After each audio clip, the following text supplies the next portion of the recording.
When you think of creativity, when you think of innovation, the last place you may think of is Baton Rouge, Louisiana.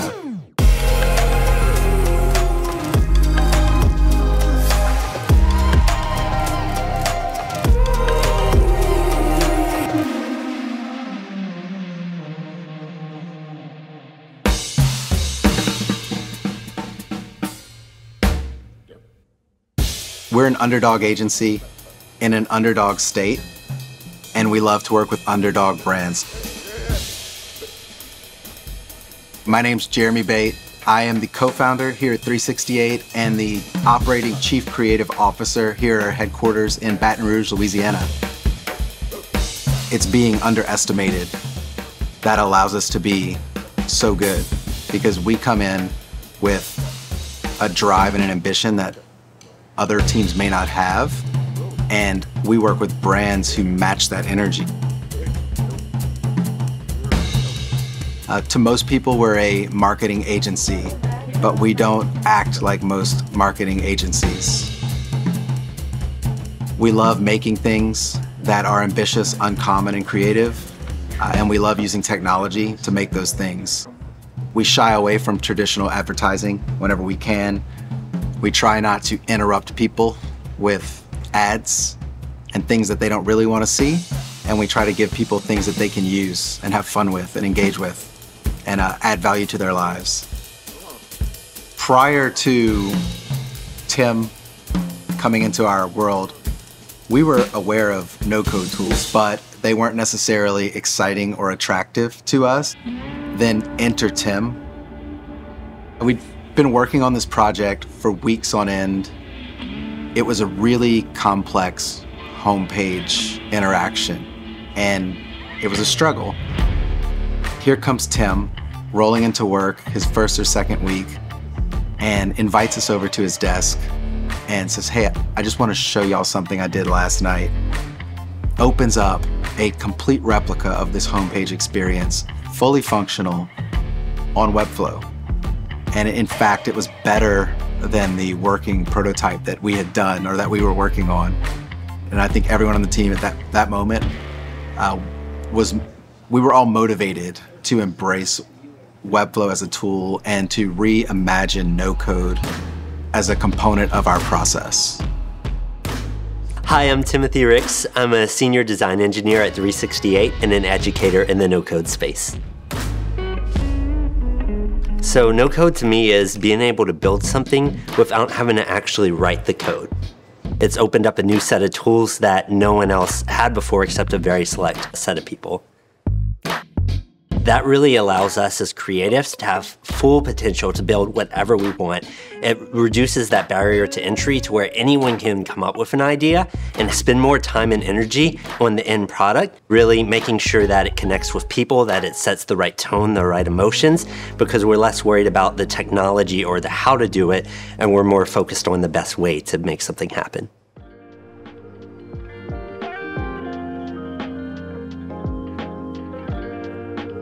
We've got a history of growth, so we've grown almost 100% year over year as an agency from 2017, 2018, all the way into 2020. We had unlocked this recent no-code capability, and it was helping us drive a new way of working, a new way of even bringing value to clients. To that point, we had really been built on the energy within the walls of this office. It was just like a buzzing, frenetic place, and that was what drove us. We'd bring clients in, they were feeding off of the energy, and so, yeah. Early March 2020, and I remember being in Philadelphia and the news broke that everyone needed to get home before they were gonna start grounding flights and locking things down. Most of our clients called and said, "Hey, we're just pausing everything right now. We just don't know what's happening, we're gonna pause." And for us, that was terrifying, because that's revenue, that's cash flow, that's future. It was a few weeks after that we were working from home. I think the biggest challenge working remote for me was just not seeing everyone from a day to day. I'd kind of grown accustomed to that energy of being able to just look over my shoulder and get some help on a design or get some feedback. This was a world where we gathered around desks and we looked at a screen together and then we grabbed lunch.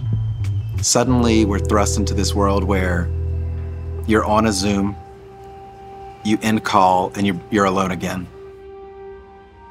How do we collaborate? How do we create? How do we have those water cooler moments in a vacuum? We hit a low as a team where it was almost like we ran out of gas. For a minute there, I don't know if any of us knew how we were gonna go into 2021. And so we were faced with this change and made a quick decision to embrace it. Like everything before, it's uncomfortable, but it is what it is. And you can't focus on how it shoulda, woulda, coulda been. You have to focus on how it is. You start to switch from this is an obstacle that we have to get through to this is a reality that we have to live with.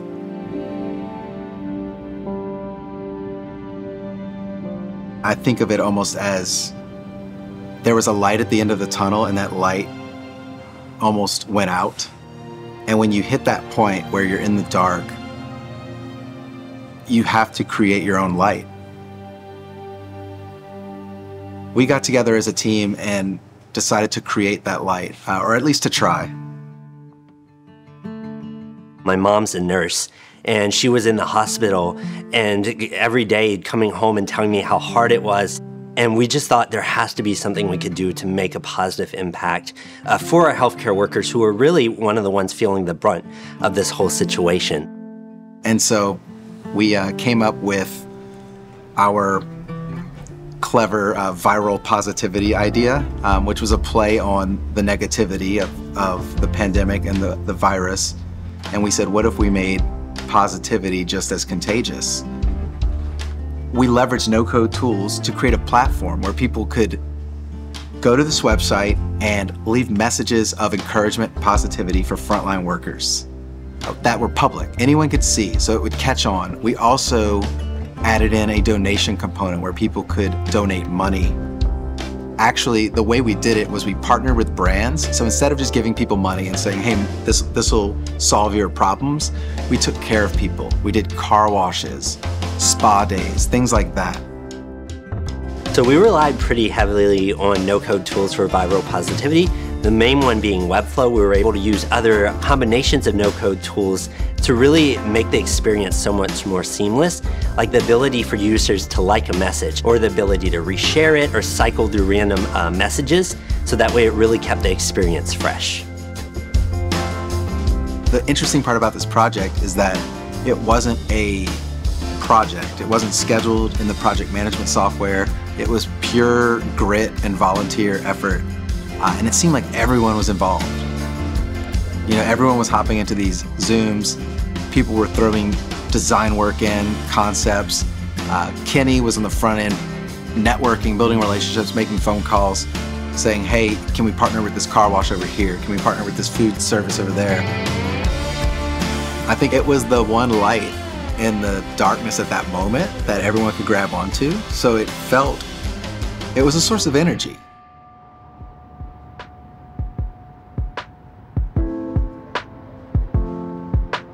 I didn't know what to expect with this project. When we did it, to be totally honest, it was a little bit for us as much as it was for everyone else. We needed something to believe in. We needed to feel like we were helping. So my expectations were that we would at least be able to contribute. And I didn't know if anyone else would jump on. Fortunately, they did. What we saw is patients started sharing stories of how their nurses saved the day. And then people who had friends and family who worked in healthcare started posting shout outs about them. And then we worked with hospitals to allow the site to be shared on their screens and cycled through encouraging messages throughout the day to really enforce that encouragement. We were screenshotting people's comments and posting them into Slack, saying, did you see this? Look at that. Wow, we've got 2 pages, we've got 3 pages, we have 4 pages of comments. And then Kenny would say, look at the donations that are rolling in. Whenever I first heard that the donations were approaching 6 figures, I couldn't believe it. It's rare that you get that kind of impact.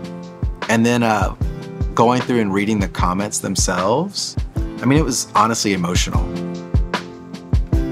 I went through every single one and just like, I think I was in tears at one point, just like reading these things, feeling the collective will to move forward and the will to persevere was powerful.